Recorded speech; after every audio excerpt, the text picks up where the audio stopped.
하나님 말씀 예레미야 애가 5장 19절로 22절까지 말씀 우리 다 같이 합독하시겠습니다.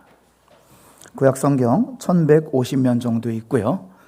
앞의 화면도 준비가 되었습니다. 오늘 설교의 범위는 5장 전체이며 편의상 19절로 22절까지만 한 목소리로 합독하시겠습니다. 여호와여 주는 영원히 계시오며 주의 보좌는 대대 이르나이다. 주께서 어찌하여 우리를 영원히 잊으시오며 우리 같이 오래 버리시나이까. 여호와여 우리를 주께로 돌이키소서. 그리하시면 우리가 주께로 돌아가겠나이다. 우리 날들을 다시 새롭게 하사 옛적 같게 없소서. 주께서 우리를 아주 버리셨사오며 우리에게 진노하심이 참으로 크시니이다. 아멘. 오늘 애통 시리즈 마지막 주로서 회복을 위한 기도라는 말씀으로 주의 말씀을 선포하고자 합니다. 자, 주님의 은혜를 사모하시며 주님 전에 나오신 여러분들을 주님의 이름으로 환영하고 축복합니다. 예레미야 애가 우리 한 달 동안 살펴보았는데요. 1장부터 4장까지는 비탄시라고 합니다. 자, 무슨 시요? 비탄시. 비탄시가 뭐냐면 너무 힘들다는 거예요. 너무 힘듭니다. 사실 예레미야 애가는 설교하기 힘든 본문이에요. 전체가 고통이 폭발됩니다 이 뜻이거든요. 적용점도 없고 해결점도 없어요. 설교하기 어려운 본문이에요. 고통이 폭발됩니다. 죽겠습니다. 그래서 1장 4장까지를 비탄시라고 하고 오늘 5장은 뭐라고 하냐면 따라하십니다. 기도시. 5장은 이제 히브리 시 중에서 5편의 시인데 5장은 기도시의 기도시. 여러분 성경책에 조그맣게 있죠. 긍휼을 위한 기도, 회복을 위한 기도가 오늘 예레미야 애가 5장의 말씀입니다. 간단히 구조를 보면은 자 1절은 기도의 시작이고요. 2절부터 제가 임의로 19절까지 끊었어요. 왜냐하면 여러분 성경에는 이게 이제 그 18절로 끊겼는데 19절까지 끊겨야 이게 문맥이 이어집니다. 자, 어쨌든 19절까지 예루살렘이 겪은 재앙과 믿음을 말하는 것이고요. 마지막 엔딩은 회복을 위한 기도입니다. 자, 첫 번째 메시지 같이 읽어볼까요? 우리의 회복을 위하여 하는 간절히 호소하며 기도해야 됩니다. 자, 우리가 다 알고 있는 사실이지만 예레미야는 1절 말씀을 통해서 반복법으로 하나님께 호소하고 있습니다. 무슨 법이요? 반복법. 한글 성경으로 보면은 동사가 2개밖에 안 보여요. 여러분 1절 보세요. 5장 1절. 기억하소서 살펴보옵소서. 그런데 이건 조금 부족한 해석이에요. 영어 성경이 더 정확히 번역을 했는데 앞에 화면 보실까요? 자, 동사가 3개 있어요. remember, look, see. remember가 뭐예요? 기억하소서. look, 나를 좀 나의 고통을 좀 봐주시옵소서. see도 좀 나의 고통을 좀 자연스럽게라도 봐주시옵소서. 해석하면은 remember 야훼. 야훼가 누구예요? 하나님, 여호와 하나님이요. 나를 기억하시옵소서. What has come on us? 나에게 일어난 일들을 좀 기억해 주시옵소서. look, 내가 얼마나 힘든지 좀 봐주시옵소서.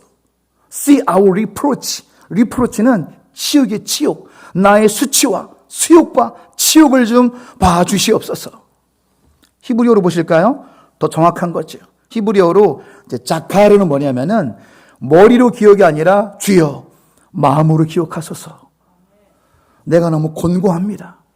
좀 찬송가. 곤고가 뭐냐면 비참하다거든요. 내 인생이 비참합니다. 내가 비참해요.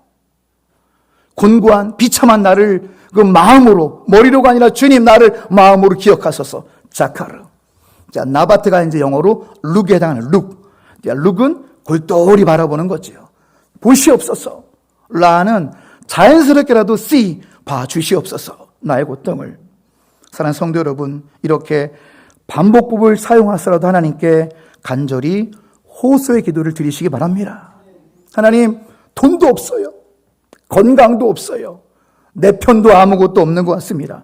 그러나 주님만이 나의 소망이십니다. 나를 도와주시옵소서. 반복법으로 기도하시기 바랍니다. 하나님, 관계가 너무 힘들어요. 각자 다른 사람들이니까.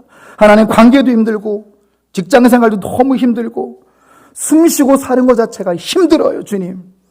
그러나 주님만이 나의 방패이십니다. 나를 도와주시옵소서. 우리가 왜 호소하고 우리가 왜 성령의 불을 구하고 기도해야 되는 이유는 뭐냐면은 우리 모두가 너무나 연약한 질그릇이기 때문입니다. 화면을 보실까요? 김선아 사모님이 쓰신 책 중에 기억의 공격이라는 책이 있어요. 이게 뭔 내용이냐? 우리는 수천 가지의 상처를 안고 살아요. 우리 내면 속에는 해결되지 않는 분노, 해결되지 않은 상처와 아픔이 수만 가지가 있습니다. 그런데 문제는 뭐냐? 일부러 생각하지 않아도 바람이 스치듯 훅 올라옵니다. 1년 전의 기억이, 2년 전의 기억이, 한 달 전의 기억이 잊었는 줄 알았는데 바람이 불듯 훅 올라와요. 그러면 죄책감, 후회, 절망감, 낙심, 그리고 분노가 치밀어 오르는 거예요. 그러면 그날 하루가 어두워집니다. 그날 하루 망치는 거예요. 그러니까 일부러 생각한 게 아니라 작년에 그 상처가 바람에 스치듯 훅 올라온다니까요. 이게 기억의 공격입니다. 이것 때문에 우리 마음이 병드는 거예요, 사실은. 이것 때문에 스트레스 받는 거고요. 기억의 공격이 사실은 우리 마음을 병들게 합니다. 누구나 똑같습니다. 우리 모두는 연약한 존재이기 때문이죠. 여러분 가슴속에 상처 몇 개 있으십니까? 우리 하루에 한 개씩만 받아도 365개. 10살만 돼도 3650개. 여러분 연세 어떻게 되십니까? 우리는 수만 가지 상처의 파편들이 있다니까, 우리 마음속에. 수만 가지 아픔과 이 분노와 상처의 파편들이 있다니까요. 어떻게 하겠습니까? 주님께 호소밖에 없습니다. 믿습니까? 성령의 불밖에 없는 거예요. 여러분 왜 우리가 호소하고 기도해야 되냐면 불의 특징이 무엇입니까? 불은 태워버리는 거예요. 주여 성령의 불로 나의 상처를 태워 주시옵소서. 성령의 불로 나의 쓴뿌리를 태워주셔서 제거하여 주시옵소서. 쓴뿌리가 제거되지 않으면 계속 올라온다니까요. 죽을 때까지 올라와요. 쓴뿌리. 주여 성령의 능력으로 용서하게 하소서. 그 인간을 위해서가 아니라 여러분을 위해서 용서하셔야 됩니다. 여러분을 위해서. 쓴뿌리 제거하기 위해서. 그 인간 때문이 아니라 여러분을 위해서 용서해야 됩니다. 그런데 우리 힘으로 안 된다니까요. 성령의 능력으로 사랑이 되어지고 용서가 되게 하여 주시옵소서. 성령의 불로 내 안에 있는 수만 가지의 상처를 성령의 불로 태워주시고 나의 숨은 죄악들은 정화시켜 주시옵소서. 기도밖에 없습니다. 그리고 우리가 회복되기 때문이에요. 믿습니까? 그래서 히스기야가 죽을 병이 걸렸는데 나라도 망하게 생겼어요. 히스기야가 선택한 것이 무엇입니까? 얼굴을 벽을 향한 기도밖에 없는 거예요. 히스기야 마음으로 같이 읽어볼까요? 여호와여 간구합니다. 내가 진실과 전심으로 주 앞에 행하며 주께서 보시기에 선하게 행한 것을 기억합수하고 히스기야가 심히 통곡하더라. 할렐루야. 인생의 모든 어려움이 있습니다. 쉬운 날은 하루도 없어요. 괴롭지 않은 인생은 아무도 없습니다. 세상이 고장났기 때문에 그렇습니다. 이런 고통의 상황 속에서 회복의 은총을 위하여 하나님께 더 호소하시고 더 통곡하심으로 인생의 난제를 극복하시는 우리 모두가 되시길 축원합니다.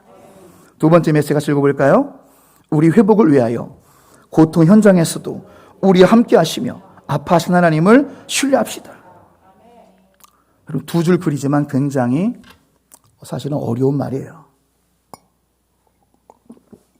인생의 난제가 무엇입니까? 주님, 내가 그렇게 괴로웠는데 주님 어디 계셨습니까? 나 죽을 것처럼 힘들었는데 주님 그때 뭐 하셨어요? 힘든 질문이거든요. 그런 걸 지금 예레미야가 하나님께 이르고 있는 거예요. 2절로 10절 모든 곡물이 끊겨서 죽을 것만 같았습니다. 5절 우리를 뒤쫓는 자들이 우리의 목을 눌러싸우니 우리가 기진하여 쉴 수 없나이다. 10절 굶주림의 열기로 말미암아 우리 피부가 아궁이처럼 검은이다. 사람이 굶어지기 직전에 혈액순환이 안 되잖아요. 먹을 게 없으니까. 얼굴이 아궁이처럼 변한다는 거예요. 18개월 동안 아수르가 예루살렘을 포위해서 모든 복음로를 끊어놨거든요. 11절 14절 사회적인 굴욕과 치욕이 비참합니다. 11절 보세요. 대적들이 시온에서 부녀들을 유다각 성읍에서 처녀들을 욕보였나이다. 부녀들은 말씀 그대로 주부들을 말하는 거지만 11절의 처녀들은 이 원문으로 보면은 어린 소녀들이에요. 어린 소녀들. 아수르의 포악한 남정네들이 어린 여자 소녀들부터 부녀자들까지 다 겁탈하고 있는 너무나 치욕스럽고 폭력적인 상황을 주님 보시옵소서. 주님 어디 계셨습니까? 12절에 지도자들도 아수르한테 반항하면 바로 죽여버리니까 12절 지도자들도 힘들고, 13절에 청년들도 힘들고, 14절에 노인들도 힘들고, 주님 전 세대가 고통입니다. 주님 전 세대가 아픔 가운데 있습니다. 이렇게 기도하고 있는 거예요. 15절 18절 사회적으로 붕괴가 되는 거예요. 정치적으로 붕괴가 되었습니다. 15절 우리 마음에는 기쁨이 그쳤고 우리 춤은 변하여 슬픔이 되었습니다. 16절 우리 머리에서 영광의 면류관이 떨어졌습니다. 17절 이러므로 우리 마음이 피곤하고 이러므로 우리 눈들이 어두우며 18절 시온산이 황폐하여 여우가 그 안에서 노나이다. 예루살렘 성전이 완전히 무너져서 성도가 있어야 될 성전에 들 여우들이 왔다리 갔다리 할 정도로 예루살렘 성과 성전이 완전히 무너졌습니다. 주님 이 고통을 보시옵소서. 하나님 우리가 이렇게 아팠어요.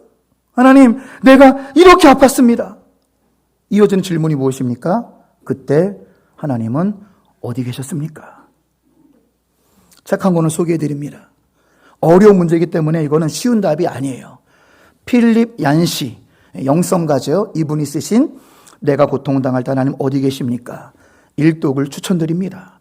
아메리카노 2잔 안 드시면 사실 수 있어요. 10,000원 정도 되니까. 꼭 여러분 핸드폰으로 딴 거 보지 마시고 핸드폰으로 책을 사세요. 책을. 리더는 리더입니다. 영어 아시는 분들은 은혜가 될 줄로 믿습니다. 리더는 리더예요. 이해되세요?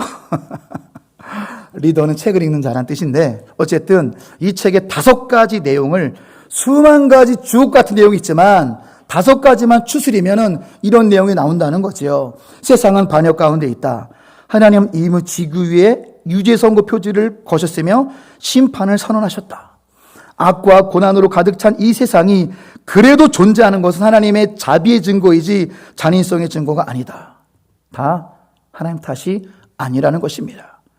내가 당하는 비극과 고통, 세상이 타락한 결과예요. 하나님이 벌을 주신 것이 아니라 세상이 타락한 증거입니다. 요즘 뉴스를 볼 수가 없습니다. 한 사람이 아니라 모녀를 살해했다. 더 끔찍한 거는 어떤 미친놈이죠. 새 모녀를 살해했대요. 자기랑 안 만나준다고. 이거는 말로 할 수 없는 끔찍함과 비극입니다. 여러분, 새 모녀 살해당한 주님의 뜻입니까? 머리칼까지 센 주님의 뜻이에요? 그렇게 해석하시면 안 된다는 거예요. 타락의 결과입니다. 주님이 그래서 타락한 세상을 유죄 선고 심판하겠다 선언하셨습니다. 다 하나님 탓 돌리지 마시기 바랍니다. 사회적인 악의 결과예요. 하나님 우리에게 자유의지라는 소중한 선물을 줬는데 이걸 남용한 결과라는 거예요. 남용한 결과. 사회 타락의 결과고 사회적인 악의 결과라고 좀 더 우리는 원시한적으로 볼 필요, 원시한적으로. 근시한적으로 아니라 원시한적으로 볼 필요가 있다는 사실입니다. 그 다음에 결과적으로 말하는 거죠. 고통 때문에 하나님 향하게 됐다. 결과적으로 말해, 함부로 말해, 결과적으로 위로하는 거죠. 고통 때문에 하나님을 보게 됐다. 그래서 소망 있는 것은 여러분 기억하시기 바랍니다. 우리의 고통은 모두 일시적입니다. 밤안개가 아침 해가 뜨면 싹 사라집니다. 우리 고통은 일시적입니다. 세숫대야에 물을 쫙 받으면 물거품이 나잖아요. 금방 없어지는 것처럼 우리 아픔은 일시적입니다. 마귀에게 속지 마시기 바랍니다. 마귀는 속삭이는 거예요. 너의 고통은 계속될 거야. 아닙니다. 성경은 너의 고통은 일시적이라고 말합니다. 그리고 더 큰 소망을 주십니다. 마지막 5번째 읽어보실까요? 그리스도는 우리에게 고통과 고난이 없는 내세의 가능성을 가져다 주십니다.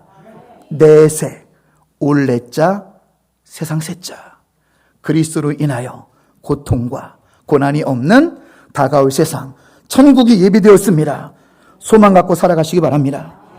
다시 질문드립니다. 사랑하는 성도 여러분, 내 고통받을 때 하나님은 어디에 계셨습니까? 오늘 19절이 대답을 하고 있어요. 19절. 여러분 성경 보세요. 앞에 화면 준비됐습니다. 19절 같이 읽어볼까요? 여호와의 주는 영원히 계시으며 주의 보좌는 대대에 이르나이다. 아멘. 내 고통당할 때 주님 어디 계셨대요? 거기 계셨답니다. 굉장히 어려운 말씀이에요. 좀 도와주시지 그러면. 좀 막아주시지. 주님 왜 거기 계셨습니까? 나 거기서 함께 아파했다.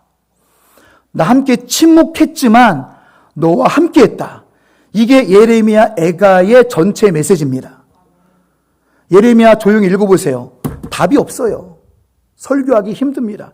뭐 솔루션도 없고 적용도 없어요. 그냥 고통이 폭발됩니다. 이 한마디로 정리할 수 있어요. 예레미야 애가 너무 힘들어요. 고통이 폭발됩니다. 주여 죽겠습니다. 이 내용이에요.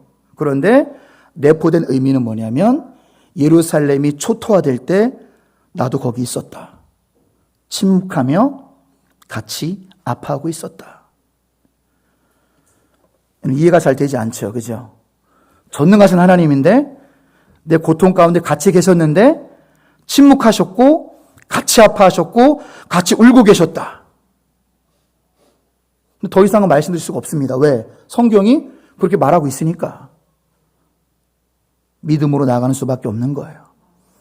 머리로는 이해 안 되더라도 19절 말씀, 내가 영원히 그곳에 함께 있었다. 침묵했지만 나도 같이 아파했고 더 큰 구원을 우리에게 주시기 위해 하나님은 침묵하며 참고 계셨다. 이렇게 해석할 수밖에 없습니다.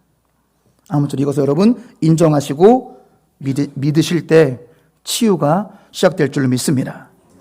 사랑하는 성도 여러분, 내가 고통당할 때 나와 함께 하시고 아파하신 하나님을 바라보며 오늘을 견디시고 버티시는 믿음의 승리가 있으시기를 주님 이름으로 축원합니다. 자, 마지막 세 번째 메시지입니다. 같이 읽어볼까요? 우리의 회복을 위하여 애통하도록 시간을 주시며 기다리시며 회복하신 하나님을 신뢰합시다. 지난 2월 달에 성결대에서 애통 세미나가 있어서 다녀왔는데요. 그때 제 나이쯤에 전도사를 시작한 어떤 분과 이런 대화를 했습니다. 얼마 전에 장인어른이 돌아가셨대요. 그런데 자기 아내는 아버지하고 너무 관계가 두터운 거예요. 친정아버지랑 너무 친밀한 관계 속에서 친정아버지 갑자기 돌아가시니까 자기 아내가 너무 비참해 있는 거죠. 너무 힘들어해서 2주 동안 기다려 있다가 이제 2주가 지났으면은 이제 진정됐겠지. 너무 고통스러워하니까. 그래서 2주를 기다렸다가 말을 붙였대요. 여보, 힘내. 장인어른 좋은 데 가셨잖아. 여보, 힘내. 했을 때 그 아내가 어떻게 반응했을까요? 너무 힘들어요, 지금. 근데 그냥 와닿지 않는 거죠. 너무 죽겠는데 아버지는 이런 상실감이 너무나 미치겠는데 남편이 2주 만에 하는 소리가 여보 힘내. 좋은 데 가셨잖아. 힘내. 그 아내가 뭐라고 말했을까요? 나 좀 내비로 둬. 나한테 애통할 시간이 필요해. 내가 우리 아버지 이런 게 얼마나 내가 슬픈데 너는 2주 만에 있지만 난 애통할 시간이 필요해. 우리 아버지가 죽었단 말이에요. 우리 아버지가. 애통의 시간이 필요해. 나 좀 내비로 둬. 말 시키지 마. 나 좀 내비로 둬. 우리가 상처가 큰 만큼 우리에게는 애도의 시간이 필요합니다. 예레미야 애가는 여러분에게 또 우리에게 애통할 시간을 주는 거예요. 예루살렘 멸망할 동안 나도 아픈 거 알지만 보고 있었다.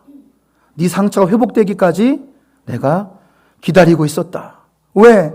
너는 지금 너무 아프니까, 너무 고통스러우니까 회복되려면 시간이 필요하다. 얘야, 애통을 충분히 해라. 힘들지? 충분히 애통해라. 회복되기까지. 예루살렘의 포로들이 70년이 차서 돌아오기까지 내가 기다려주겠다. 사랑하는 성도 여러분, 충분히 애도하시기 바랍니다. 아파하세요. 힘들면 충분히 애통하시기 바랍니다. 하나님 여러분 기다려주신대요. 빨리 뭔가를 회복하고 만드는 그것보다 더 깊은 사랑일 수 있어요. 아프지? 그 상처 쉽게 낫겠냐? 기다려주겠다. 슬퍼해라. 여러분, 힘이 들 때, 눈물이 마를 때까지 우시기 바랍니다. 슬플 때 엉엉 우세요. 남자들은 태어나 3번 울으라고요? 새빨간 거짓말입니다. 성경은 남자든 여자든 통곡하라. 할렐루야. 성경의 말씀은 힘들면 통곡하라예요. 그렇게 애도의 시간을 가지며 오늘 20절, 22절은 우리에게 사실은 소망을 제시하는 거예요. 20절. 하나님은 우리를 영원히 잊지 않습니다라는 뜻이에요. 20절이. 않으시겠습니까가 뭐냐면 우리 영원히 잊지 않으십니다.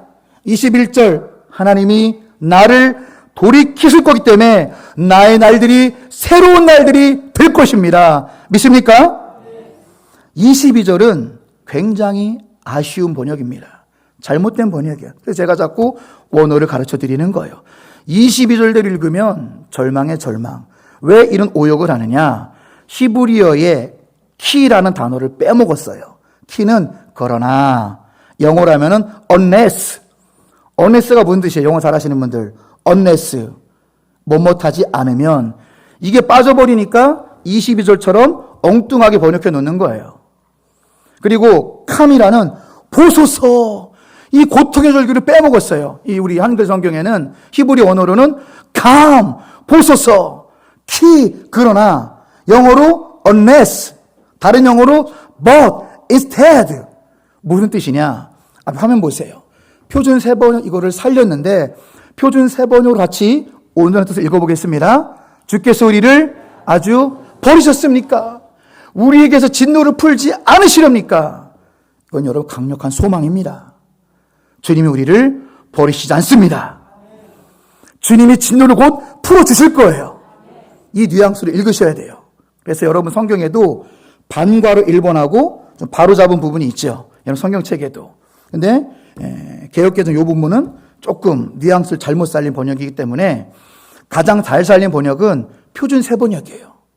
여러분 성경 앱 많이 갖고 계시죠? 표준 세번역을 많이 읽으시기 바랍니다. 여러 버전이 있지만 표준 세번역이 가장 잘 번역을 잘했습니다. 그래서 이거 소망이죠. 주님 우리를 버리시지 않습니다. 진노를 곧 풀으십니다. 이거와 똑같은 마음으로 시를 쓴 우리의 믿음의 조상이 있었는데 바로 그 이름도 유명한 윤동주 시인입니다. 윤동주 시인의 팔복이라는 시를 소개하면서 오늘 설교를 마무리할까 합니다. 이때가 1940년도였습니다. 어느 시대죠? 일제 외정 시대잖아요. 그들의 학살을 생각하면은 입에 담을 수가 없어요. 그냥 뭐 국권 침탈은 양반적인 이런 단어고 일본도를 자랑하기 위해서 양민들을 5명을 세워놓고 목을 벤 놈들이에요. 길바닥에 세워놓고 일본도 잘 되네. 우리가 당한 수치와 만행입니다. 입으로 담기도 끔찍하죠. 그래서 윤동주 시인의 본 우리 민족은 슬픈 민족이에요. 마태복음 5장에 팔복 얘기가 나오잖아요. 팔복 강화. 심령이 가난한 자 복이 있나니, 애통한 자 복이 있나니, 온유한 자 복이 있나니, 의에 줄이고 목마른 복이 있나니. 이게 귀에 들어옵니까?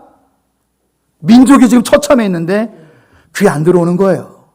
여러분 슬플 때 누구 위로가 귀에 들어옵니까? 안 들어오는 거예요. 윤동주 시인은 마태복음 5장을 읽어도 하나밖에 안 느껴져요.